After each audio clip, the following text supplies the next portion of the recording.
मान लीजिए आप एग्जाम देने गए और एग्जाम के क्वेश्चन पेपर आपको दिए गए। अब उन क्वेश्चन पेपर में आप बहुत कम क्वेश्चन का आंसर जानते हैं और बहुत से प्रश्न का आंसर आप नहीं जानते हैं, क्योंकि आपने जो जो क्वेश्चन पढ़ाई करके एग्जाम देने गए हैं वो क्वेश्चन तो एग्जाम के क्वेश्चन पेपर में बहुत कम क्वेश्चन मैच किया, तो अब तो आप फेल कर जाएंगे या बहुत कम नंबर से पास होंगे। वो इसलिए कि कुछ ही क्वेश्चन का आंसर आप जानते हैं और बहुत सारे क्वेश्चन का आंसर आप नहीं जानते हैं। तो जो जो प्रश्न का उत्तर जानते हैं उनको तो आप आंसर शीट में लिख देंगे, लेकिन बहुत सारे प्रश्न का उत्तर आप नहीं जानते हैं तो वो तो छूट जाएंगे, क्योंकि नहीं जानते हैं तो आप क्या लिखेंगे। तो इस वीडियो में मैं बताऊंगा कि आप क्या लिखेंगे। मान लीजिए आपके सब्जेक्टिव क्वेश्चन पेपर में 15 प्रश्न लघु उत्तरीय यानी शॉर्ट टाइप के क्वेश्चन पूछा गया है, जो प्रत्येक प्रश्न 2 अंक का है, और 6 प्रश्न दीर्घ उत्तरीय यानी लॉन्ग टाइप के क्वेश्चन पूछा गया है, जो प्रत्येक प्रश्न 5 अंक का है। तो टोटल 60 अंक का क्वेश्चन पूछे गए हैं। अब 15 प्रश्न में से मात्र 3 प्रश्न का उत्तर आपको आता है और इधर 6 प्रश्न में से मात्र 2 प्रश्न का आंसर आपको आता है। मतलब आप फेल कर रहे हैं या तो बहुत कम नंबर से पास कर रहे हैं। तो जितने सारे प्रश्न का उत्तर आप नहीं जानते हैं, अगर आप ट्रिक लगा लगा के इनका आंसर लिख देते हैं ना, तो इनका भी नंबर आपको मिल जाएंगे और आप अच्छे नंबर से पास भी हो जाएंगे। तो चलिए वो ट्रिक सीखते हैं कि एग्जाम के क्वेश्चन पेपर में कोई क्वेश्चन नहीं आए,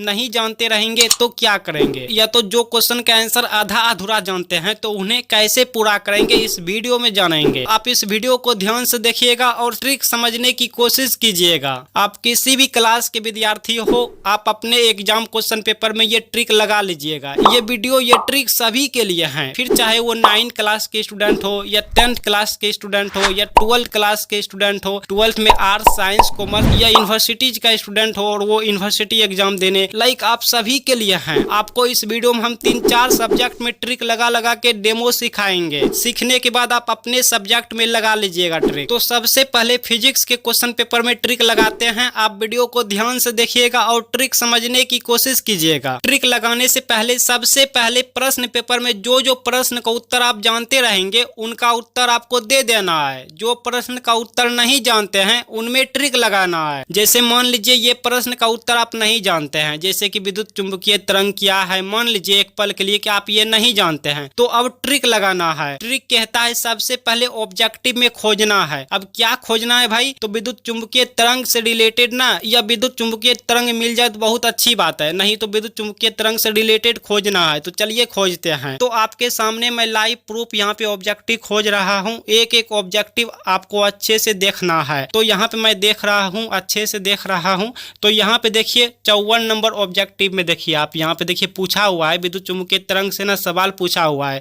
तो आपको आंसर शीट में थोड़ा सा दिमाग लगा के लिखना है। जैसे कि आपको इस तरह से लिखना है कि जैसे विद्युत चुंबकीय तरंग में विद्युत चुंबकीय तरंग की प्रकृति अनुप्रस्थ होती है, आपको इस तरह से लिख देना है। तो चलिए और भी थोड़ा सा खोजते हैं, अगर मिल जाए तो ठीक है, नहीं तो यहाँ पर कुछ इसी से रिलेटेड अगर आपको याद है तो उसको भी लिख देना है। अगर नहीं याद है तो इतना ही रहने देना है। तो हम और खोज रहे हैं। यहाँ पे देखिए 35 नंबर क्वेश्चन में भी पूछा है विद्युत चुंबकीय तरंग से, यहाँ पे क्वेश्चन सवाल पूछा है। यहाँ पे देखिए आप, तो इसका सही आंसर ये है। तो आपको ना इस तरह से आंसर शीट में लिख देना है, यहाँ पे इस तरह से लिख देना है। और निर्वात में विद्युत चुंबकीय तरंग की चाल C बराबर 1/√अंडर रूट, यहाँ पे नोट में और यहाँ पे नोट एप्सिलॉन, लाइक इस तरह से कुछ लिख देना है। लाइक जैसे ऑप्शन में है वैसे ना आपको लिख देना है। और चलिए खोजते हैं। फ्री में तो आंसर मिल रहा है भाई, खोजने में क्या जाता है, खोज लेते हैं। फ्री में आंसर मिल रहा है भाई, फ्री में मिल रहा है तो खोज लेते हैं, और मिल जाए तो अच्छी बात है, नहीं मिले तो इतना ही रहने देंगे। तो हम और खोज रहे हैं। यहाँ पे देखिए, यहाँ देखिए भाई, यहाँ पे देखिए क्वेश्चन नंबर 15 में देखिए विद्युत चुंबकीय तरंग से क्वेश्चन पूछा गया है, कौन विद्युत चुंबकीय तरंग नहीं है। हाँ, तो मतलब 4 ऑप्शन में से 3 को जो है ना वो विद्युत चुंबकीय तरंग है, एक कोई नहीं होगा। ठीक है, तो इसके लिए यहाँ पे ना, तो इसको भी यहाँ पर लिख देना है। कुछ इस तरीके से लिखना है, देखिए बना बना के बैठा बैठा के लिखना है। और प्रकाश तरंग या फिर कोमा, फिर एक्स किरणें तथा ध्वनि तरंग, ये सभी विद्युत चुंबकीय तरंग है, आपको इस तरह से लिख देना है। और अवरक्त किरणें विद्युत चुंबकीय तरंग नहीं है, इस तरह से लिख देना है। अब आप कहेंगे अगर 4 ऑप्शन में से सही ऑप्शन हमको नहीं मालूम रहे तो क्या करेंगे सर जी, तो ये भी आपको बताएंगे। आप बने रहिए वीडियो पे एंड तक। और कोई बच्चे बोलेंगे कि सर ऑब्जेक्टिव में अगर मैच नहीं करे तो, मतलब कि जो हम यहाँ पे क्वेश्चन यहाँ पे हम नहीं जानते हैं ये क्वेश्चन, तो ये क्वेश्चन ऑब्जेक्टिव में नहीं मिले तो, जैसे विद्युत चुंबकीय तरंग हम नहीं जानते हैं तो ऑब्जेक्टिव में इसको खोजने गए और ऑब्जेक्टिव में नहीं मिले तो क्या लिखेंगे, कैसे लिखेंगे, तो ये भी बताएंगे इसी वीडियो में। और वहीं कुछ बच्चे ये भी कहेंगे कि सर अगर मुझे एग्जाम में एक भी क्वेश्चन के आंसर याद नहीं रहे तो क्या लिखेंगे, कैसे लिखेंगे। सभी बने रहिए वीडियो पे एंड तक, आपको हम अच्छे से सब कुछ यहाँ पे बता देता हूँ आज इस वीडियो में। लेकिन उससे पहले बाकी के सब्जेक्ट में ट्रिक आपको हम सिखाते हैं। तो ये है बायोलॉजी का क्वेश्चन पेपर आप देख रहे हैं। अब बायोलॉजी में हम ट्रिक लगाएंगे, ठीक है। तो ट्रिक लगाने से पहले जो जो क्वेश्चन का आंसर आप जानते हैं उसे कॉपी में पूरा कर लेना है, मतलब उसका आंसर दे देना है। अब जो जो प्रश्न का उत्तर नहीं जानते हैं उसमें ट्रिक लगाना है। जैसे मान लीजिए ये क्वेश्चन का आंसर आप नहीं जानते हैं, मान लीजिए एक पल के लिए कि डीएनए बहुरूपता से आप क्या समझते हैं, आप नहीं जानते हैं, तो ट्रिक कहता है कि ऑब्जेक्टिव में खोजना है, चाहे इससे रिलेटेड खोजना है या डीएनए बहुरूपता मिल जाए तो और अच्छी बात है, और नहीं मिले तो इससे रिलेटेड खोजना है। तो चलिए ऑब्जेक्टिव में खोजते हैं। आप ना एक एक ऑब्जेक्टिव को ध्यान से देखिएगा और खोजिएगा अपने एग्जाम क्वेश्चन में। आपको हम यहाँ पे थोड़ा सा डेमो इस तरह से सिखा रहे हैं। सीख लेने के बाद आप अपने एग्जाम क्वेश्चन पेपर में ट्रिक लगा लीजिएगा। तो यहाँ पे देखिए, यहाँ पे 37 नंबर क्वेश्चन में यहाँ पे पूछा गया है कि डीएनए से रिलेटेड क्वेश्चन यहाँ पे पूछा गया है, आप देख पा रहे हैं।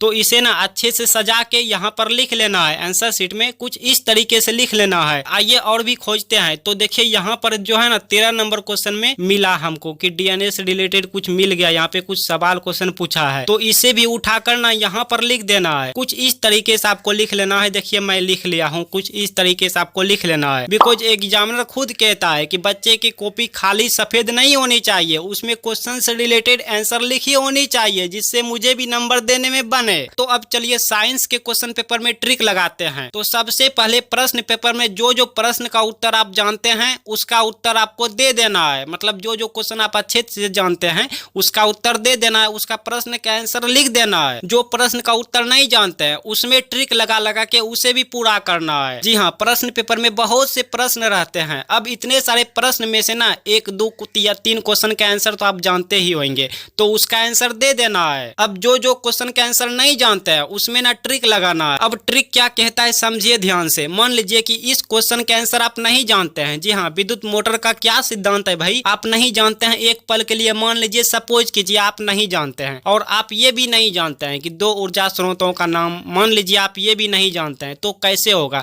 तो आपको ना ट्रिक लगाना है। लेकिन ट्रिक लगाने से पहले ना आपको आंसर शीट में इस तरह से लिख लेना है, जैसे कि विद्युत मोटर का सिद्धांत वह सिद्धांत है जो कि इस तरह से आपको ना लिख लेना है। अब ट्रिक कहता है कि सबसे पहले ऑब्जेक्टिव में खोजना है। इस क्वेश्चन को ना ऑब्जेक्टिव में पूछा है क्या, या इसी से रिलेटेड ऑब्जेक्टिव में कुछ पूछा है क्या, आइए इसको भी खोजते हैं। तो मैं यहाँ पे ऑब्जेक्टिव को ध्यान से देख रहा हूँ। देखिए आप भी देखिए, यहाँ पे 16 नंबर ऑब्जेक्टिव में पूछा है, ठीक है। विद्युत मोटर परिवर्तित करता है, इस तरह से है। और इस करेक्ट ऑप्शन देखिए यहाँ पे है कि विद्युत ऊर्जा को यांत्रिक ऊर्जा में मतलब परिवर्तित करता है, इस तरह से ऑप्शन है, ठीक है। आपको ना थोड़ा दिमाग लगा के यहाँ पे आंसर शीट में लिख लेना है। और भी इससे रिलेटेड अगर आपको कुछ याद है तो उसको भी लिख देना है। लेकिन अगर ऑब्जेक्टिव का सही ऑप्शन नहीं जानते हैं तो किसी को उठा के यहाँ पे ना लिख देना है। और अगर इससे रिलेटेड कुछ याद है तो वो भी लिख देना है। और हाँ, बाय चांस ये प्रश्न ऑब्जेक्टिव में नहीं मिले तो इस सिचुएशन में आपको ट्रिक नंबर यहाँ पे ए नहीं लगाना है। ए यहाँ पे फेल कर गया, आपको ना इस सिचुएशन में ट्रिक नंबर बी लगाना है। ट्रिक नंबर बी कहता है मिलता जुलता रिलेटेड लिखना है। जैसे कि विद्युत मोटर का सिद्धांत रिलेटेड क्या क्या हो सकता है भाई, हो सकता है